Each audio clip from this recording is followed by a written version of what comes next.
पहली फिल्म थी, उसमें हमें दो ही चीज़ याद रहा, अनिल कपूर की एक्टिंग और आपका डांस। हिंदी सिनेमा में शायद ही इससे पहले उस तरह का डांस हुआ था। मैं जूनियर प्रोफेसर के तौर पे बच्चों को पढ़ाता हूँ हिंदी सिनेमा, तो उस डांस के बारे में कुछ बताएं सर। अरे उस वक्त जब मैं एक्चुअली मुझे पता नहीं था मैं कहाँ जा रहा हूँ, मेरी ज़िंदगी में कुछ मेरा वो एम्बिशन नहीं था, मुझे क्या बनना है मुझे पता नहीं था। मुझे ऑफ़र आया, मैंने ऑफ़र दे दिया, डांस की वजह से ही आया और मैंने कहा ठीक है कर लेते, उसकी एक अलग कहानी।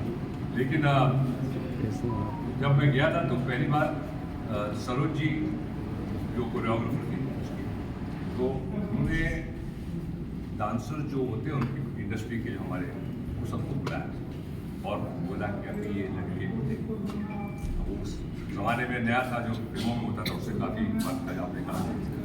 तो फिर उन्होंने मुझे बोला कि अब तू क्या करता है मेरे को दिखा, तो मैंने वो फिर अपना दिखा। तो उन्होंने बहुत ग्रेसफुल थे वो लोग, ऐसा नहीं था कि नहीं हम कोरियोग्राफर हैं ये बच्चा क्या सिखाएगा। तो उन्होंने जो मेरे अच्छे स्टेप्स और कुछ बेहतरे थे उन्होंने बोला ठीक है इसको इस्तेमाल करेंगे और फिर उसको कोरियोग्राफी में ढाला। तो मेरे हिसाब से अभी फैंटास्टिक कोरियोग्राफर, वो जो गाना पिक्चराइज भी किया था और शिवाजी भाई साहब का एक विजन था, तो वो लोगों ने कहा कि ये सब नहीं चलेगा, ये सिंपल डांस चाहिए होता है जो लोग कर पाए। जैसे हमारे से पहले मिठुन साहब थे, जीतू साहब थे, तो उन्होंने कहा नहीं वो सिंपल। मैंने कहा भाई मुझे तो ये आता है, अब चले ना चले मुझे पता नहीं। तो आपने जो कहा ना तो फिर वो कैच ऑन हो गया और जो आज डांस हो रहा है हम देख रहे हैं, आई थिंक उसकी पहली पीढ़ी जो थी वो उस गाने से शुरू होती इस किस्म के डांस की। So thank you for recognizing and Asha Sharma ji. मैंने कि आपको बचपन से ही देखती आ रही हूँ। मेरी बुजुर्गियत का एहसास बहुत पहले हो गया।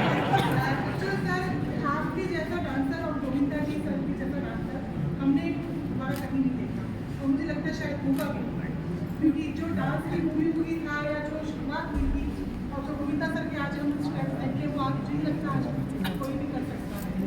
क्योंकि खुशी की बात है, खुशी की भगवान जिंदगी में सबको बनाए रखते हैं। लाइफ की कुछ ऐसी चीज़ें भी होती हैं, हम अभी जैसे हमारे बीच में कोविड निकल के गए हैं, क्वेश्चन अगर आप चाहें तो आंसर दीजिए मोहन जी आपसे कि देखिए इस वक्त पूरी दुनिया हिली पड़ी है, हम सब बहुत परेशान थे, हमने कई लोगों को खोया भी है, इनफैक्ट मैंने भी अपने घर से किसी को खोया है। मैं आपसे पूछना चाहती हूँ कि जब एक ऐसा दौर आपके जीवन में आया उससे आप कैसे उभरे? नहीं उभरते नहीं उससे, वो जख्म पे एक परत चढ़ती जाती है, चढ़ाने के लिए आप वो है साथ में लोग ही ऐसे हैं जो मुझे कभी एहसास नहीं फील करवाते कि आप अकेले हैं। और चलता भी है साथ में, आपका आशीर्वाद रहेगा हमेशा साथ में, तो फिर वो हो जाएगा। पर दिमाग और दिल से तो नहीं जाता ना, बस वो परत जमा हो गया।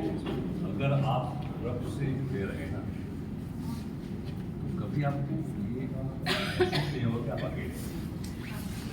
आई थिंक मेरे हिसाब से वही, आप उससे जुड़े रहिए, आप कभी अकेले महसूस